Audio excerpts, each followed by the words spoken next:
The Russian frigate Admiral Gorshkov, the battleship, has arrived in Cape Town on its way to Durban, where it will participate in a military drill that involves South Africa, Russia and China.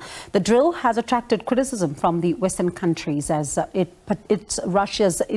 signals Russia's participation and coinciding with the war in Ukraine. Some even saying that it's seen as something that shouldn't happen almost a year on as we are watching the war raging in Eastern Europe. Let's get more now from our SABC News International editor, Sophie Mokoena, who is standing by. Oh, Sophie, what has been South Africa's response to all the criticism on this particular drill?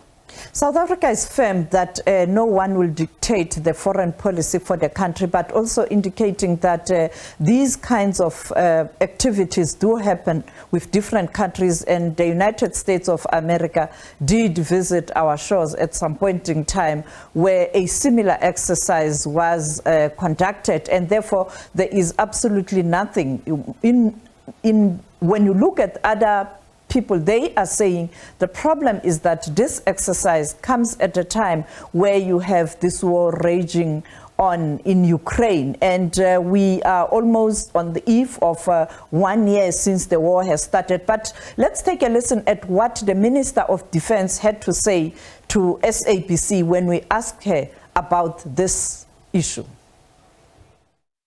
We are nobody's surrogate. We respect every other country's wishes. We would wish others to respect ours. So yes, we are looking forward to the games because we belong to the BRICS family and because we do not always have the budget that we need as the South African National Defence Force. These games are important for us. The exercises, the coordination part, it is important for us. So it is not just a selfish game of men playing with little boats on the water. No, it's important for us. It's important. Strong words there. Oh, Sophie, we are nobody's surrogates. Which countries have been vocal, though, in criticizing South Africa, and what do they say? The United States of America in particular is not happy at all. And I think behind the scenes, this is going to cause a diplomatic row because the United States of America doesn't support this move. The main issue here is that this comes at a time where you have this war in Ukraine. And also, you know that there are some naval vessels that did dock in our waters in Cape Town some few weeks ago, last month, if I am correct, and therefore there were suspicions in terms of what those navals were carrying. And of course, this has led to the concerns raised by also some of the Western countries. And one even thinks about even some of those suggestions, Sophie, around whether or not we can see some missiles, in fact, being used here, ones that cannot be detected. But it's a night full of breaking news. You come bearing breaking news yourself. And we do, of course, have an update on the Prophet Bushir case, and we've been telling the viewers about that. Let's talk about that particular ruling.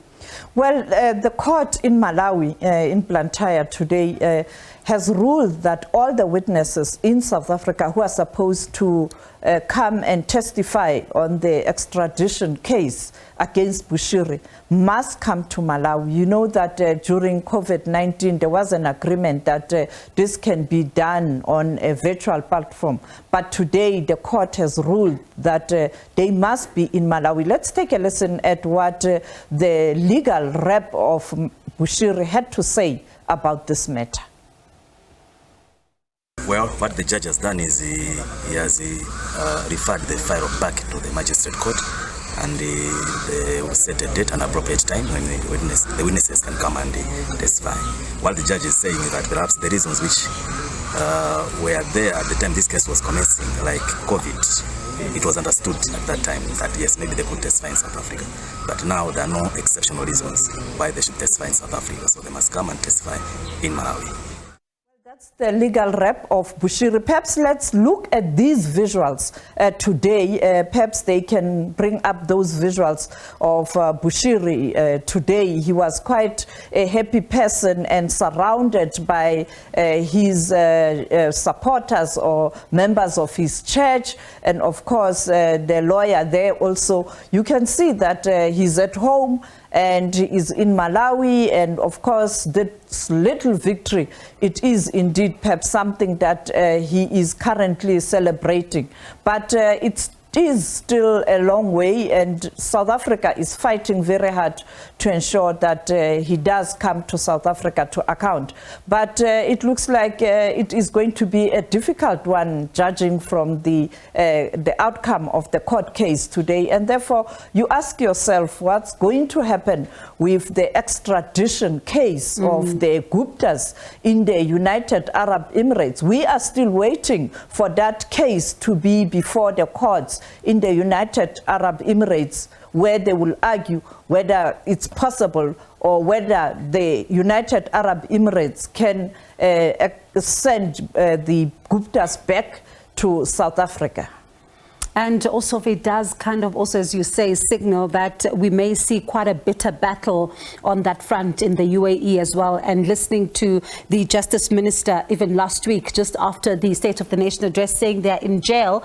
But now, if in another country you can see witnesses, then, the court ruling that they can be flown in to come and give evidence, one can also almost get a signal of how things are likely to go there, especially when you think about the fact that they were even saying that they may not get a fair trial if they come to South Africa. Yes, it is going to be a long process to get them back in South Africa. We are still struggling with Bushir.